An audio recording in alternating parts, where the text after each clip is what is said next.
Alright guys, it's me, Professor Jen, and you obviously clicked this video because you're tired, frustrated, and annoyed of Akuma users of spam killing you. Alright, there are 6 easy tips to counter that. So the first tip is use long range moves.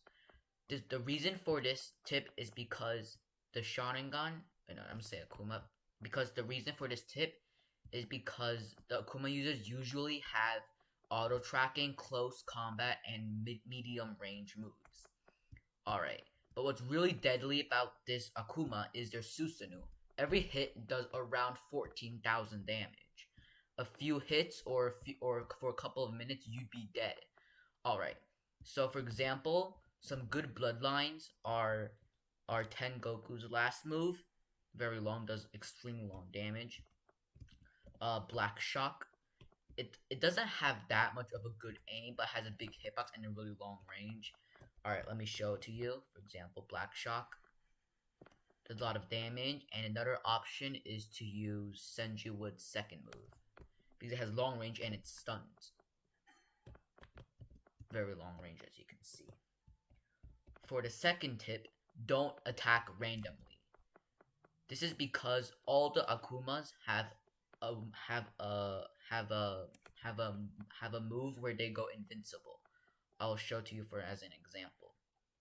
Alright. Now that I have the 3 main Akumas equipped, I'll show you to what I mean. Alright, for Bankai Akuma, you apparently have crows. A simple way to counter this is to see if the user has a crow. This is also a good way to determine what type of Akuma your opponent has. While they are in this invincibility move, do not attack. Instead, charge your chi, heal up with a pot stem or gingerbread man, or just simply retreat if you know that you're outmatched.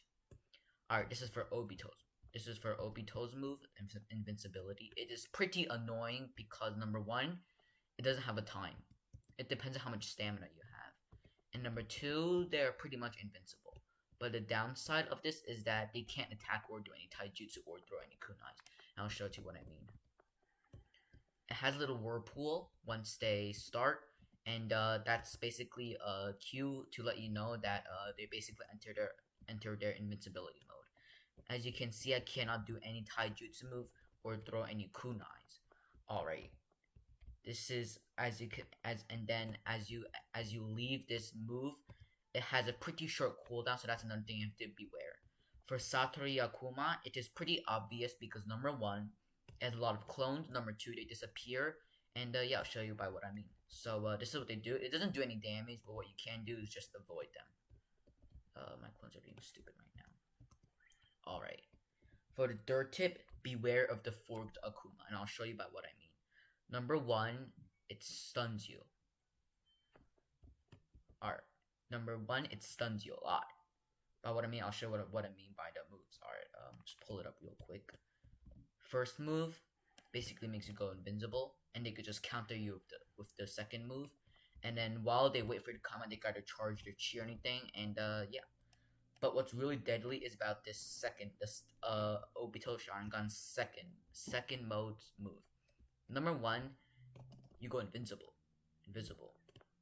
They travel really fast, they can sneak up behind you and attack you from behind without you even knowing. But the good thing about this move is that I haven't really seen anybody do this type of method as for me so far. But yeah, you just right click to get back out of it. And for the Susanoo, it's really dangerous. For example, the shurikens it throws, it has an extremely far range. I could go on this tree, aim at that log over there, throw the shurikens, and you'll see the Obito little signs over there. What's even more deadly is that it does a lot of damage. So yeah, that's why I should beware of the forked Akuma. Alright, this fourth tip is to learn how to counter Satori Akuma's last move. Now, many people think that Satori Akuma's pretty shit, but if you take it to the last move, it's pretty darn good. Alright, so let me just do it real quick. Once you activate it, it'll have like a little screen glitch, like not really a screen glitch. It looks like a screen glitch, And if you have a fast mode equipped, you can always get out of there real fast. If you don't, then good luck to you, and hopefully you don't get taken down. If it does ever happen to you, you have at least a second or 50 milliseconds to get out of there. The also good thing about it, once you leave your spot, the yellow pillars don't follow you, so that's a good thing. For the fifth tip is the normal Akuma. Now, most of you guys know that the normal Akuma allows you to see what type of element or what your opponent uses, and I'll show you about what I mean. So now that I have normal Akuma equipped, you can see this little black square above this log. If it was a player, it showed their taijutsu, their element, or their subjutsu, and yeah, basically it lets you know what they will use and what they mainly use. So I'll go back far here. You can still spot it. So this main tip to keep you far from a normal Akuma user is just stay far as possible. That's another tip when you're fighting a normal Akuma. For another tip when you're fighting a normal Akuma user, just beware of the Amaterasu. Now most of you guys don't now most of you guys think that that normal Akuma doesn't have an Amaterasu, but it does, and I'll show you guys about what I mean. Alright, so this is the move. This is the mode, and now to have the mode equipped. Right click, C-Spect, Amaterasu, 30,000 damage. It's similar to Itachi Sharingan's Amaterasu, but it doesn't do that much damage, but it still auto track, and still does burn deadly. Alright, for the final tip, get used to not using combos.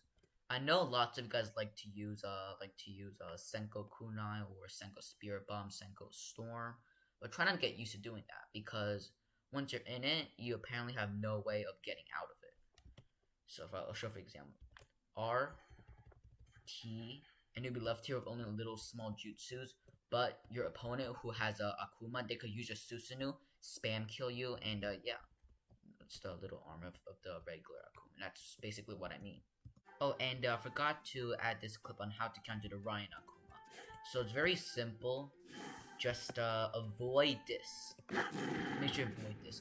There isn't telling, but just same as the regular Akuma, don't randomly attack, because if you attack your opponent while they're in this move, you're screwed. You're screwed.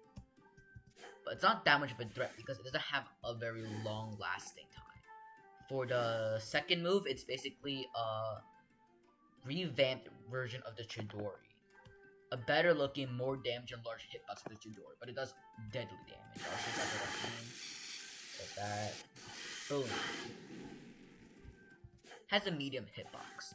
This last move is the number one thing you should also be worrying about, same as Obito Sharingan. So last move summons a Susanoo and throws 2 Amaterasu arrows at it. At your opponent or wherever you're doing. Boom. It does around 40,000 damage plus burn damage, but it's pretty easy to dodge if you have a fast mode.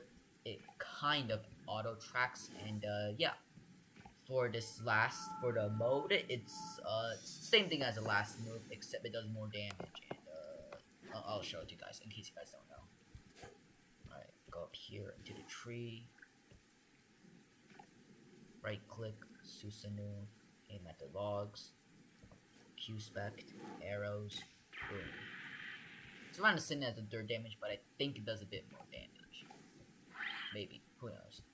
Also, sorry for the bad quality and stuff. Practice makes perfect. And only my second video. Expect better quality around my 5th or 10th video on voice video. And by that time, I should also be somewhere around 300 subscribers. And yeah, see you guys in the next video.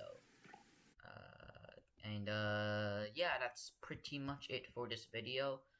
Make sure to like and subscribe, and also subscribe to Shiver Away. And I've also made it to Akusen Kutou, so keep a heads up for more CC content coming.